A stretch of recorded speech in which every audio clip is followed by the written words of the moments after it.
La République du Bénin connaîtra le 11 avril 2021 une nouvelle élection présidentielle. La mission a pour objectif d'échanger avec les principales parties prenantes béninoises pour évaluer le niveau de préparation des institutions et des acteurs sociopolitiques pour la tenue d'une élection présidentielle inclusive, transparente, et crédible et apaisée. La mission a été conduite par son Excellence Shirley Ayokor Botchwey, ministre des Affaires étrangères et de l'intégration régionale de la République du Ghana et présidente en exercice du Conseil des ministres de la CEDEAO, accompagnée par son Excellence Jean-Claude Kassi-Brou, président de la commission de la CEDEAO, de Mme Halima Ahmed, commissaire en charge des finances de la CEDEAO, de l'ambassadeur Blaise Diplo Dioman, représentant résident de la CEDEAO en République du Bénin, ainsi que des collaborateurs techniques de la CEDEAO. La mission a rendu une visite de courtoisie à son Excellence Patrick Guillaume Athanase Talon, président de la République du Bénin, qui a apprécié l'initiative et a expliqué les raisons qui justifient la mise en œuvre des réformes et a rassuré la mission de l'engagement du gouvernement à continuer à œuvrer avec les parties prenantes pour la tenue effective d'une élection participative, crédible, transparente et apaisée. La mission s'est entretenue avec les principales parties prenantes, notamment le président de la Cour constitutionnelle, le ministre des Affaires étrangères et de la coopération, le ministre de l'Intérieur et de la Sécurité, le président de la Sénat et le président de COS-LEPI. La mission a aussi rencontré une délégation des partis politiques de l'opposition, une délégation des partis politiques de la mouvance présidentielle et les représentants de la société civile.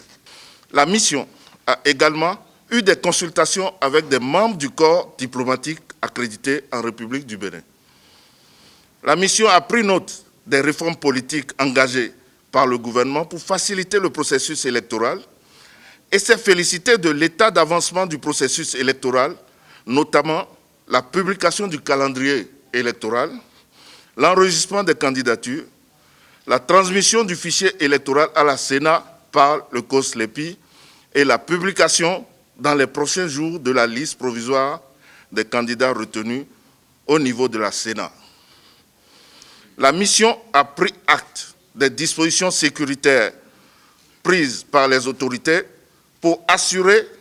un processus électoral sécurisé, notamment la sécurisation des candidats, la sécurisation du matériel électoral et des observateurs, ainsi que l'ensemble des parties prenantes du processus électoral. La mission a été informée de la tentative d'agression sur l'un des candidats présumés à l'élection présidentielle, ainsi que des enquêtes qui ont cours, et elle encourage les autorités à poursuivre ces enquêtes pour établir les faits et éventuellement sanctionner les auteurs. La mission demande à toutes les parties d'éviter des discours de haine qui incitent à la violence et créent un climat de tension. La mission exhorte tous les acteurs sociopolitiques au dialogue pour créer les conditions favorables à la tenue d'élections crédibles et inclusives et renforcer ainsi le climat de paix dans le pays. La mission a enfin renouvelé le soutien de la CEDEAO au peuple et aux autorités de la République du Bénin et annoncé le déploiement de la mission d'observation électorale dans le cadre de l'élection présidentielle du 11 avril 2021. Fait à Cotonou, le 12 février 2021, la mission de la CEDEAO. Oui, nous venons effectivement d'être informés que la Commission électorale a publié la liste provisoire conformément aux dispositions légales en vigueur. Nous n'avons pas évidemment connaissance de cette liste. Vous dites qu'elle vient d'être publiée. Ce que nous recommandons, ce que nous avons toujours dit dans le communiqué, nous avons encouragé au dialogue, que les différentes parties se parlent, mais en tout état de cause, dès que nous allons avoir le détail, nous allons examiner. Mais ce que nous avons noté au niveau de notre rencontre avec la Commission électorale nationale aujourd'hui, c'est qu'ils étaient dans ce processus, qu'ils allaient faire ce travail conformément aux dispositions en vigueur. Donc nous avons souhaité que la loi soit respectée, qu'ils le fassent conformément aux dispositions légales en vigueur, réglementaires, et que donc je crois qu'après cette étape, ça va à la Cour, et là il y a un certain délai qui sera donné avant que la liste définitive soit finalisée. Donc nous allons suivre tout ça, mais surtout, comme nous l'avons dit dans notre communiqué, nous encourageons vraiment les partis à œuvrer dans le sens de maintenir la paix, de suivre les dispositions légales et réglementaires,